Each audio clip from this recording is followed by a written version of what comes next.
You guys want to find out how to run 40s with no lift? Well, check this out.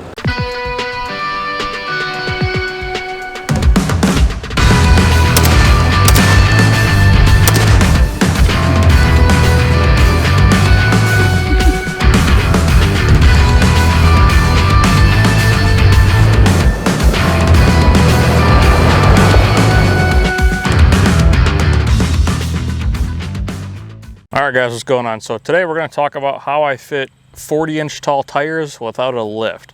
Now, it's a pretty easy, it's not a real big secret, but some people don't know about this, so I want to bring it to you guys' attention.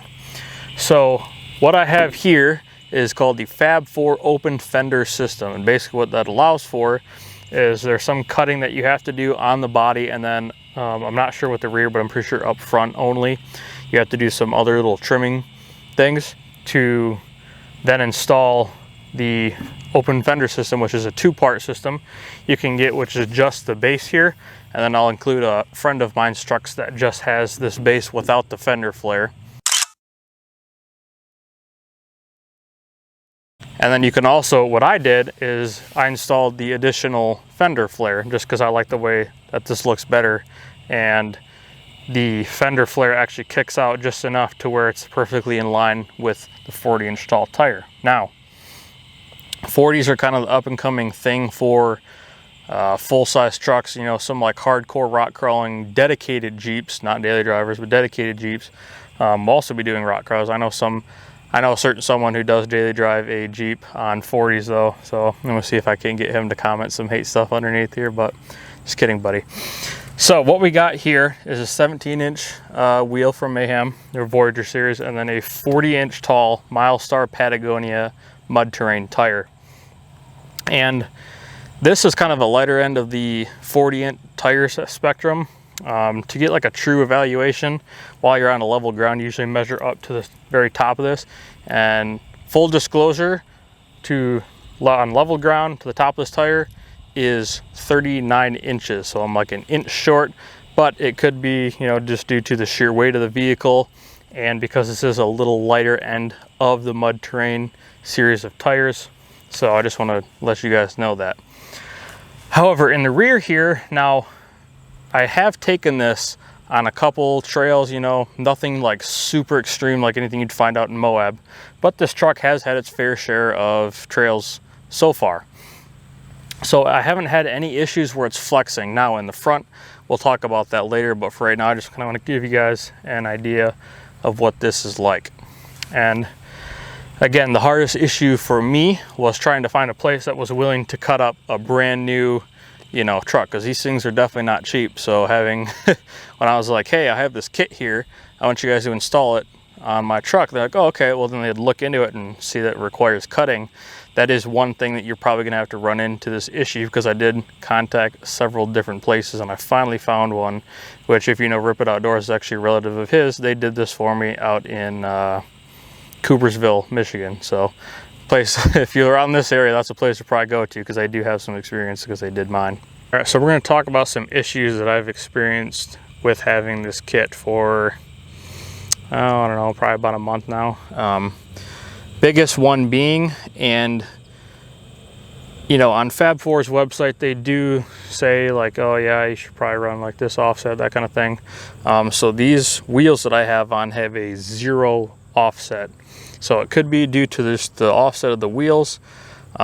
This tire size is a 40 by 13.5 R17, which is probably one of the more common tire sizes for 40s.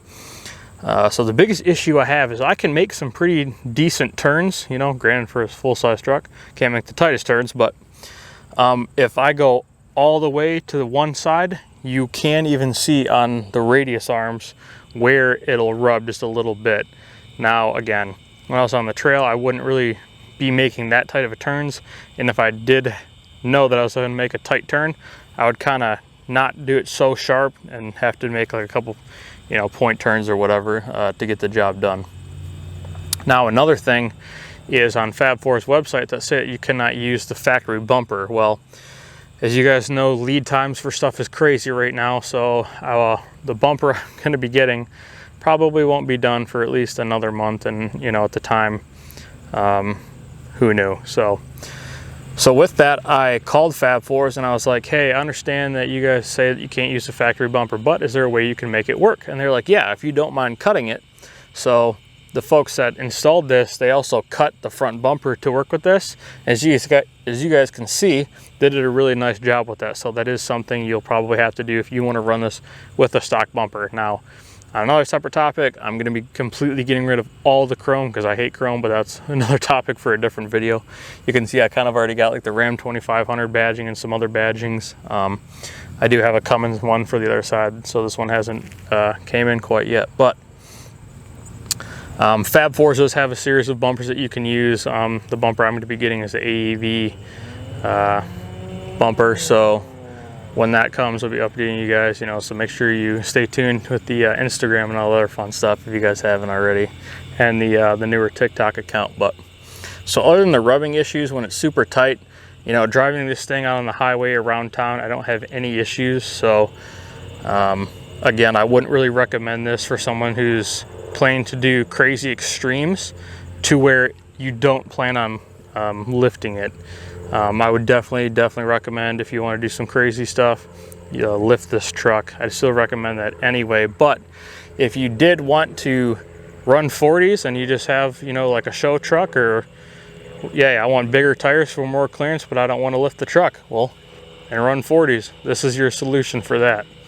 All right, guys, so that pretty much concludes my thoughts and opinions on the FabFours open fender system. I do absolutely love these things. I think it's one of the key aspects that make the truck look so good right now. Like I've said before, I do have a full Carly pin top lift system on its way here. We're doing the whole suite on that, so that'll be super exciting to get. It's only a 3 1/4 in the front, and then I believe a 1 1/2 in the rear, so nothing too crazy, but at least we'll be able to not rub and then get a little bit more wheel travel out of that. But this is a great kit if you guys are thinking about running 40s without wanting any lift. I'd still highly recommend getting a lift, even if you did get this system as well as running 40s. But that's it, guys, for today. Go ahead and make sure you like, share, subscribe, all that good stuff. Follow us on the Facebook account, the TikTok account, and also the Instagram. So we'll catch you guys later.